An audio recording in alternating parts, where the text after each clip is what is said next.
Baby Oopsie. Baby Oopsie's back. She's back, baby. I'm 100% back on board the Baby Oopsie train. Choo choo. Baby Oopsie for president 2012. Let's go!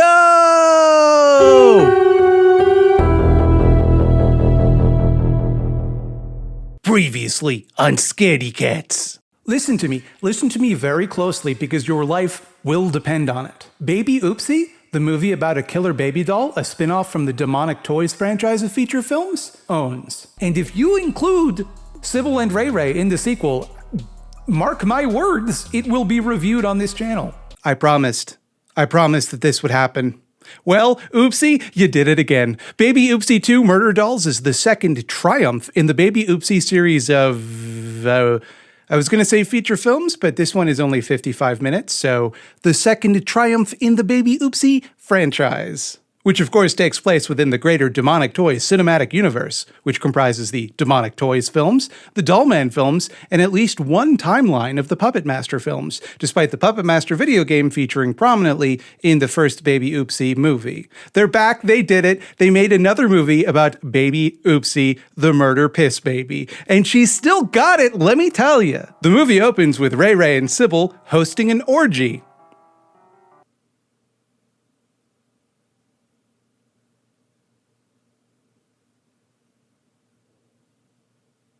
Anyway, they only did that to murder a couple of sex workers on account of they need Baby Oopsie to kill people in order to usher in toy hell.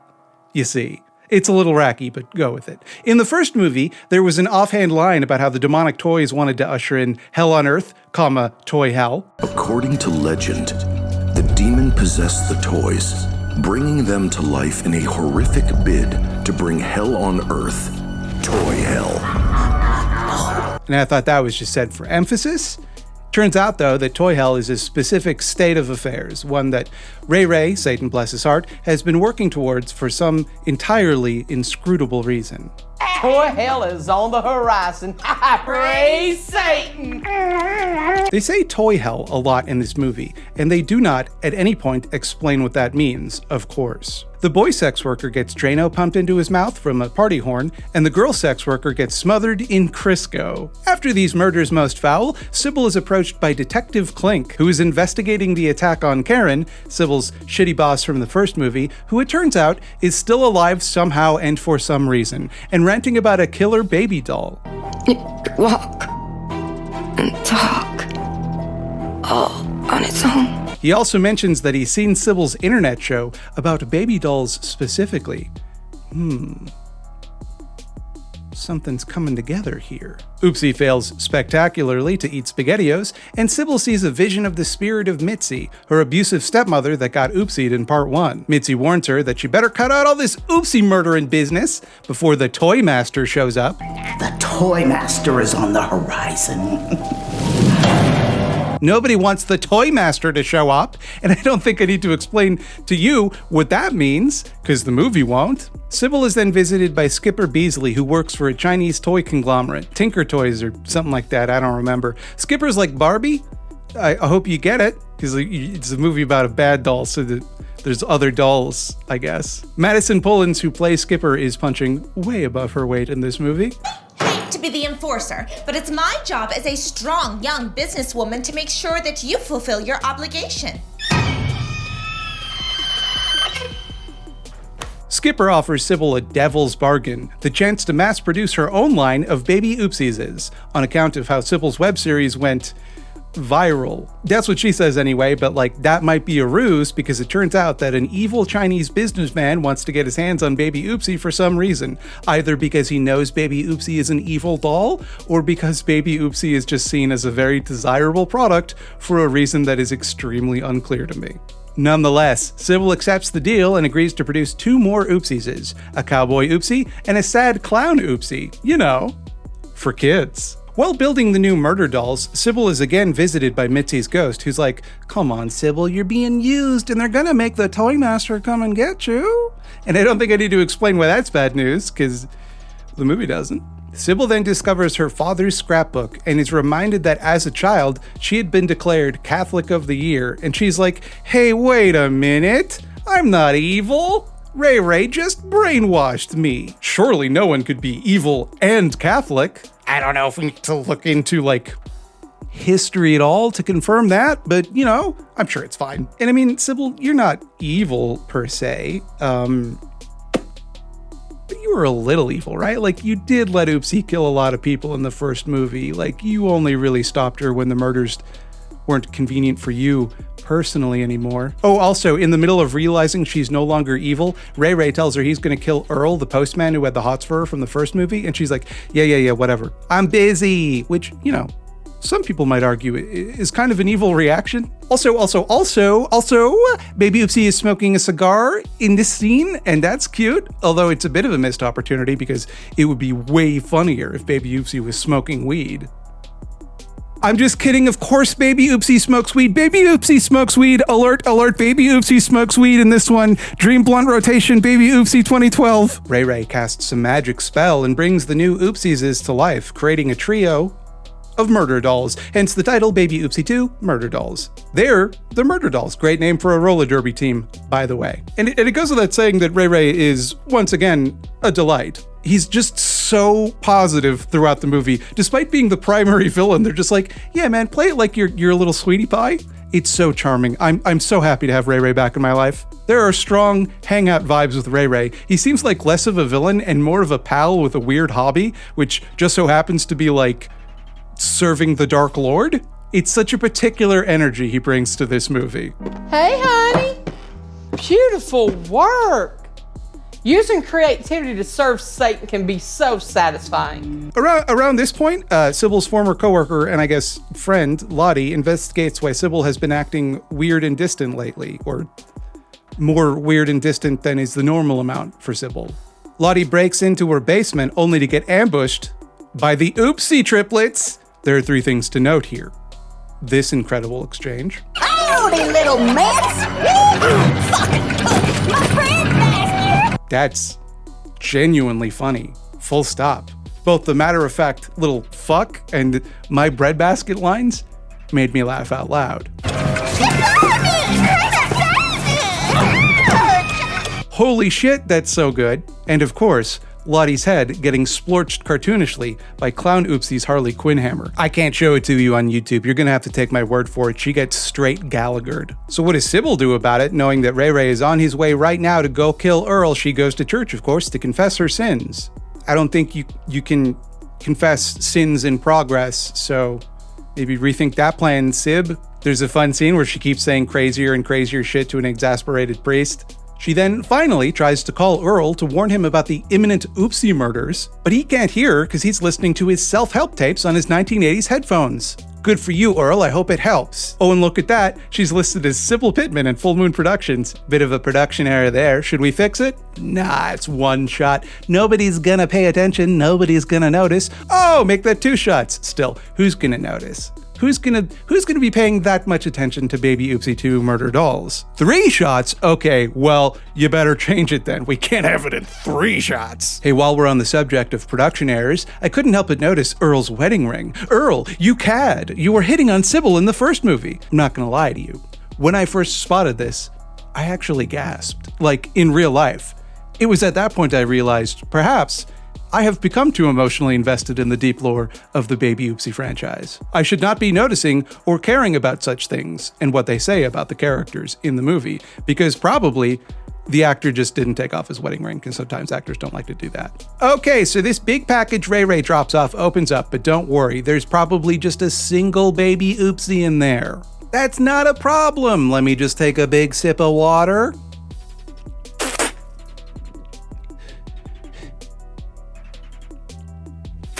3 Oopsies! Oh wait, I already knew that. Ray Ray does a little dance montage and he does his rituals with Earl's body, and it's the best scene in cinema history, and I was smiling so much at this scene, I was afraid the top of my head would fall off. But it's okay, I would have died happy. I genuinely love how these movies just let their actors have a little fun with it. Detective Clink notices some strange details in the Karen case. Hey, wait a minute, there are doll footprints at the scene. Now that you mention it, if you look really closely, you can see this production still of Baby Oopsie photoshopped into the security camera screenshot. Hey, now that you mention it, also, he has seen that exact doll in a video that Sybil made on her YouTube channel, And he goes and confirms that. And Sybil was the woman that Karen had just fired and thus would have motivation to Oopsie murder her.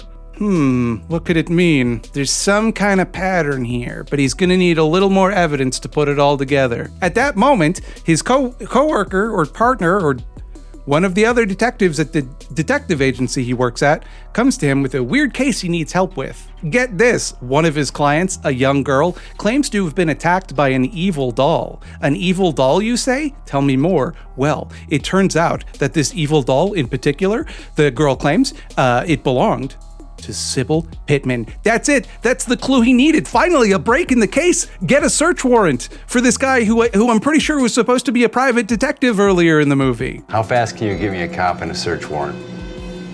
24 hours. Make it 10. I don't think they get search warrants. I think when they discover stuff like that, they just have to call the cops.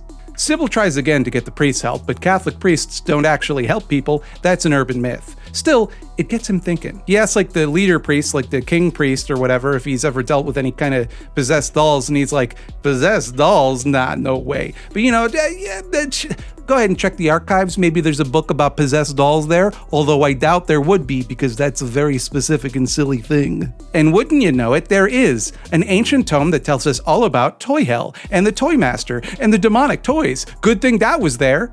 Erstwhile, Sybil invites Ray Ray over for dinner in order to put an end to all of the doll murdering once and for all. She whacks him on the noggin with a frying pan, and then this happens.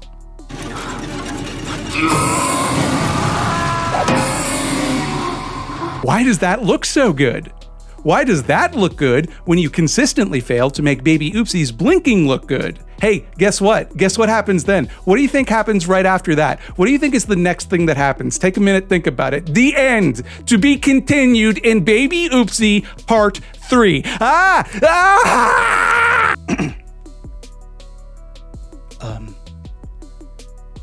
To say that my expectations for Baby Oopsie Part 2 Murder Dolls were high would be an understatement.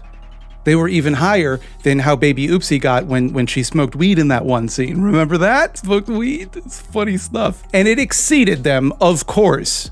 This movie was more than I could have asked for, more than I deserved.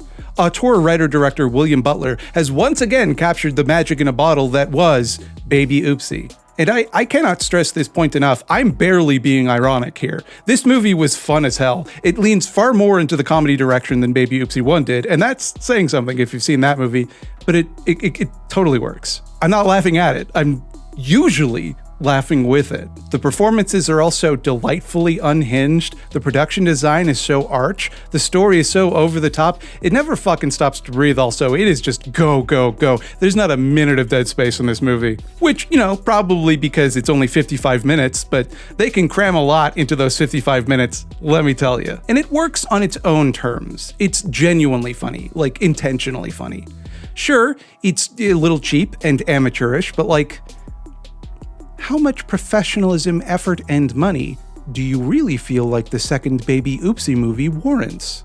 I know how much I think, and it's exactly this much. In fact, the movie works, at least in part, because so much of it is slapdash. It's camp. You feel like the people making it had fun and goofed off a little, like they were in on the joke.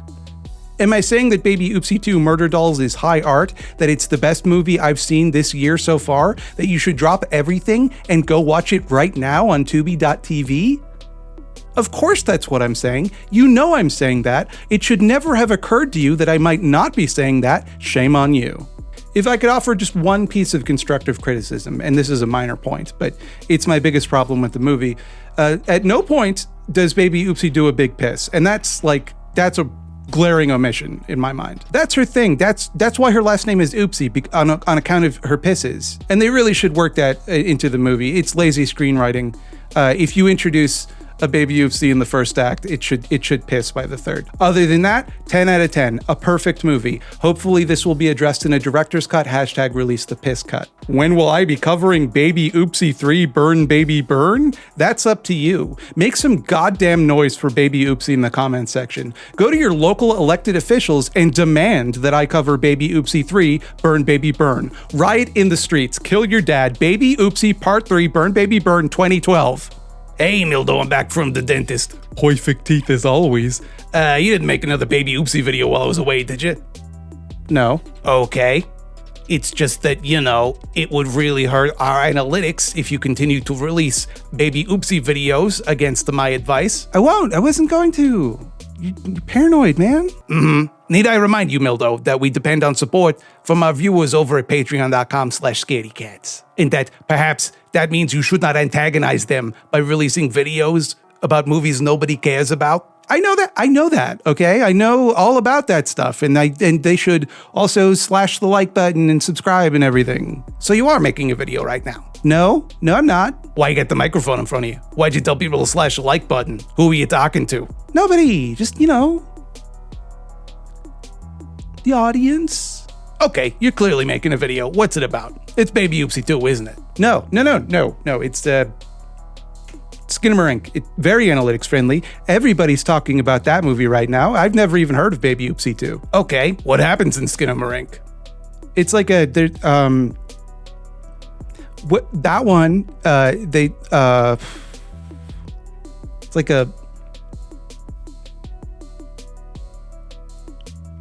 like a haunted house? Mildo! Thanks as always to all my flesh-eating ghouls over at Patreon who made this incredible video about Baby Oopsie 2 Murder Dolls possible.